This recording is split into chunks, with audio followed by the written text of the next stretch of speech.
Hello students, how are you all. I hope कि आप सब ठीक हैं। आज के इस वीडियो में हम देखेंगे 2.3 द इंचकेप रॉक के brainstorming questions A1 and A2. So let's start the video. First question is A1, narrate in groups the scene described in the beginning of the poem. Poem के beginning में जो scene describe किया है उसके लिए पहले हम स्टैंजास देख लेते हैं। No stir in the air, no stir in the sea, the ship was as still as she could be, her sails from heaven received no motion, her keel was study in the ocean.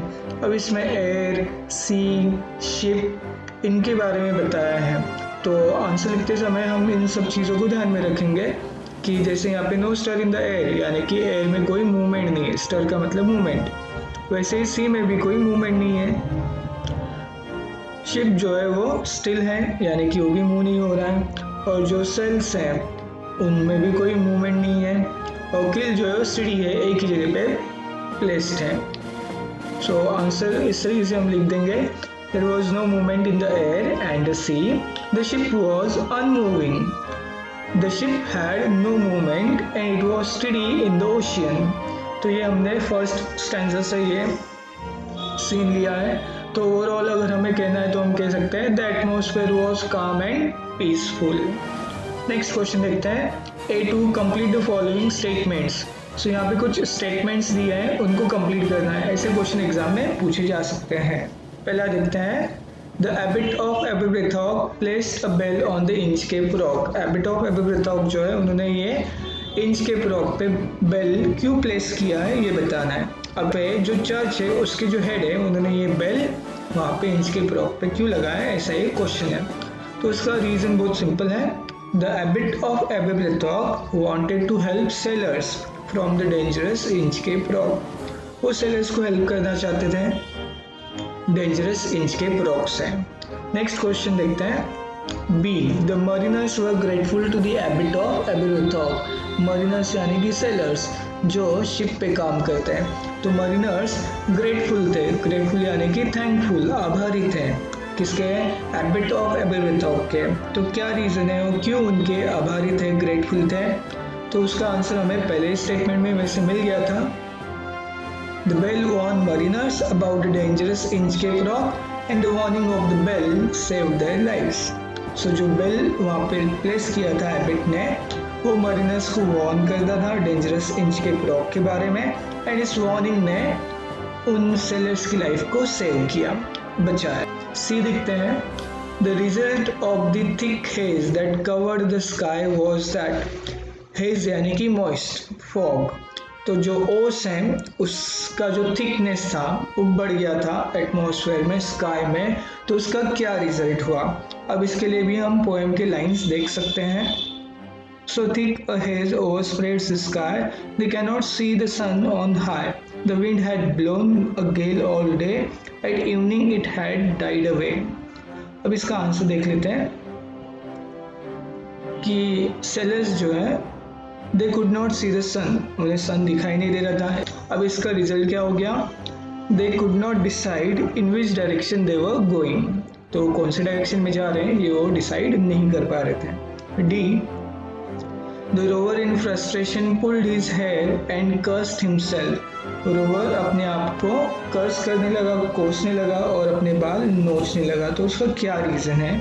उसका reason है कि जिस vessel में, जिस ship में वो travel कर रहा था, वो स्ट्राइक हो जाती है, लड़ जाती है, टकराती है द इंचकेप रॉक से, एंड हर एक साइड से फिर शिप में पानी आना स्टार्ट हो जाता है और शिप जो है वो डूबने लगती है और रोवर को लगता है कि अब वो मरने वाला है। अब इस वजह से वो अपने बाल को नोच रहा है और अपने आप को कोस रहा है। A2 क्वेश्चन का second, given below are the events that give the theme of the poem in a jumbled form, arranged in a proper sequence as per their occurrence. So नीचे जो दिए हुए इवेंट्स हैं ये जम्बल्ड है यानी कि प्रॉपर सीक्वेंस में नहीं है, क्रमानुसार नहीं है, तो इन्हें हमें प्रॉपर सीक्वेंस में अरेंज करना है। तो चलो देखते हैं पहला क्या आएगा। पहला है बी, द एबट ऑफ एबेरोथॉक, इन्होंने बेल इंचकेप पे प्लेस किया। उसके बाद वेव्स जो थे, एटमॉस्फेयर जो था उसको बताया कि इतने स्मॉल वेव्स थे कि वो बेल को टच नहीं कर पा रहे थे। उसके बाद फिर जब राल्फ वहाँ पे गया बोट से, फिर वो बेंट हुआ बोट से, एंड देन फिर जब वो रिटर्न जा रहा था जर्नी पे, तब उस समय एटमॉस्फेयर जो है उसमें थिकनेस जो है हेज का ज़्यादा था।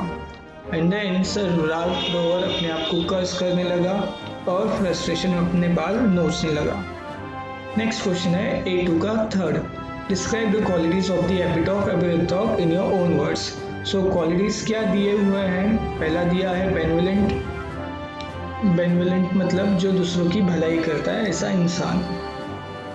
बिग हार्टेड, बड़े दिल वाला, जो दयावान है, लोगों की मदद करता है। इसके अलावा हम लिख सकते हैं कि वो एपिटॉफ एपिथॉक जो है वो केयरिंग पर्सन थे, दूसरों का ध्यान रखते थे। उसके साथ साथ वो हेल्पफुल पर्सन थे, मददगार थे, लोगों की मदद करना चाह रहे थे। और इनोवेटिव थे, उन्होंने नया आइडिया सोचा कि बेल लगाया जाए इंचकेप रॉक के यहाँ पे। इंटेलिजेंट थे, स्मार्ट थे, होशियार थे। और इसके साथ साथ वो ह्यूमैनिटेरियन थे, यानी कि मानवतावादी थे, लोगों के लिए सोचते थे।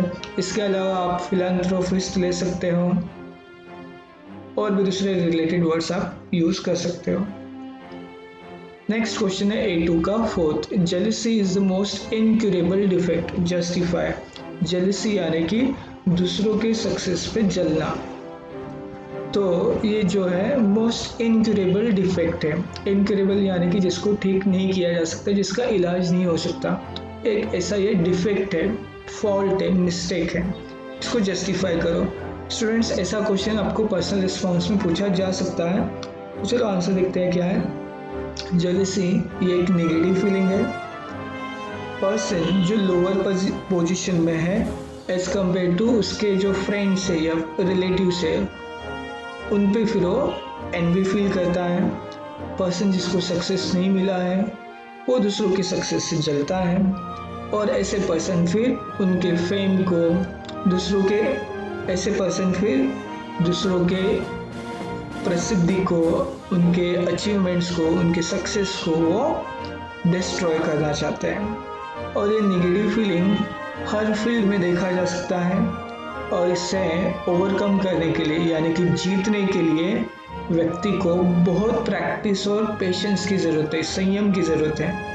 इसलिए जेलसी जो है वो बहुत ही मोस्ट इनक्यूरेबल डिफेक्ट है। नेक्स्ट क्वेश्चन देखते हैं A2 का fifth, but the rovers mirth was wickedness, explain this line in your own words with the help of the poem। तो पोएम में लाइन है जहाँ पे रोवर यानी कि राल्फ पायरेट, उसका जो मर्थ है, मर्थ यानी कि उसका हैप्पीनेस, खुशी, वो विकेडनेस थी। विकेडनेस यानी कि बुरी थी। अब किसी की हंसी भी बुरी हो सकती है, जैसे कोई विलन हंसता है तो बुरे तरीके से हंसता है, तो उसके यहाँ पे इस लाइन को हमें एक्सप्लेन करना है। तो उसकी हंसी के पीछे क्या बुराई थी वो हमें समझना है।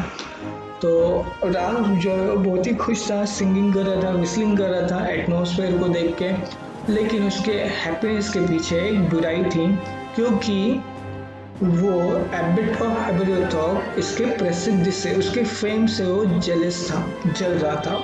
एंड देन फिर उसने एक माइंड में अपने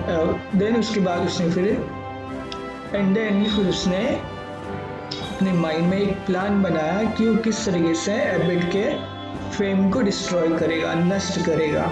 इसलिए रोवर्स का जो मत था वो विकेडनेस था। तो आई होप कि आपको आंसर समझ में आए होंगे।